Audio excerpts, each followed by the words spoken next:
Assalamualaikum warahmatullahi wabarakatuh. Kenalkan, saya Kalista Rizky Titin Hakim dari kelas 10-3.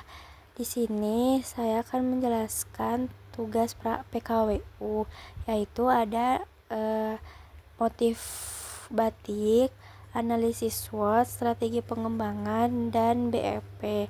Saya membuat tote bag bunga dari motif batik parang bunga. Ada motif batik parang bunga. Batik parang bunga adalah variasi dan motif batik parang klasik yang dikomunikasikan dengan motif bunga floral agar terlihat lebih lembut dan modern. Motif ini sering disebut juga parang kombinasi flora.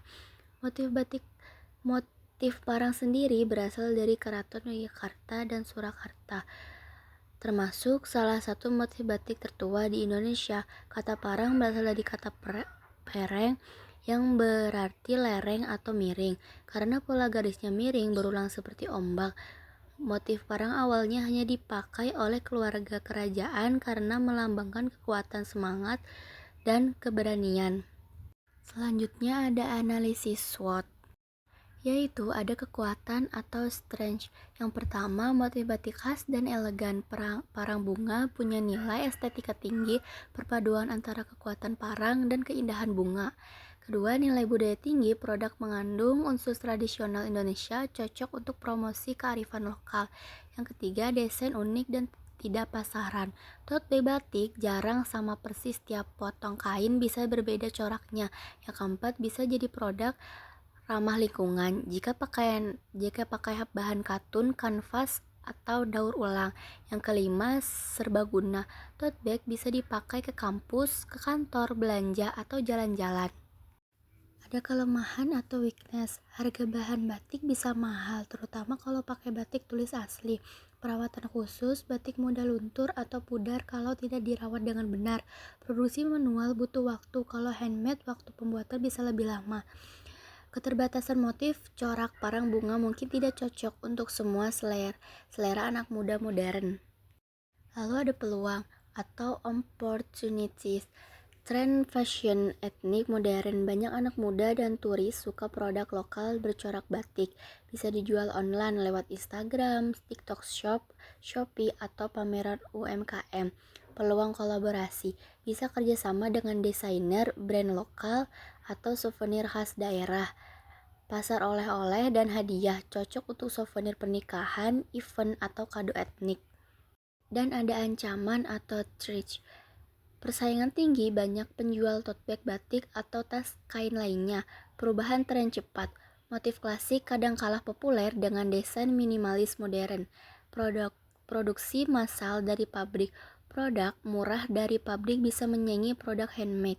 Kondisi ekonomi, kalau daya beli menurun, produk fashion bukan prioritas. Lalu ada strategi pengembangan, yaitu ada strategi SO, memanfaatkan kekuatan untuk mengambil peluang. Ciptakan tote bag batik parang bunga dengan desain modern dan kekinian untuk menarik pasar muda. Promosikan nilai budaya dan keunikan motif lewat media sosial dan kampanye. Bangga produk lokal. Ikut pameran dan kolaborasi dengan desainer atau influencer lokal untuk memperluas pasar. Kembangkan penjual online, Shopee, TikTok, Instagram agar produk dikenal lebih luas. Ada strategi WO, mengatasi kelemahan dengan memanfaatkan peluang. Pertama, gunakan bahan batik printing berkualitas untuk menekan biaya produksi tanpa mengurangi keindahan. Yang kedua, bermitra dengan pengrajin lokal agar produksi lebih cepat dan efisien. Yang ketiga, buat paduan perawatan produk agar pembeli tahu cara menjaga tote bag batik. Yang keempat, memanfaatkan bantuan UMKM atau pelatihan wirausaha untuk mengembangkan kualitas produksi dan manajemen. Ada strategi ST, yaitu menggunakan kekuatan untuk menghadapi ancaman. Yang pertama, tekankan keunikan motif dan nilai budaya sebagai pembeda dari produk pabrikan. Yang kedua, buat produk edisi terbatas limited edition agar terlihat eksklusif. Yang ketiga, edukasi konsumen tentang makna batik parang bunga lewat konten media sosial. Yang keempat, berinovasi secara rutin. Ubah kombinasi warna, ukuran, atau tambahan aksesoris.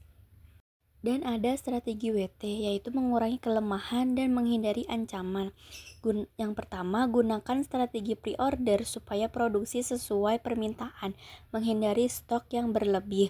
Yang kedua, cari bahan alternatif lokal yang lebih murah tapi tetap estetik. Yang ketiga, jalin kerjasama dengan komunitas UMKM untuk menekan biaya produksi. Yang keempat, tetapkan harga kompetitif dan buat promosi bundling tote bag plus pouch misalnya.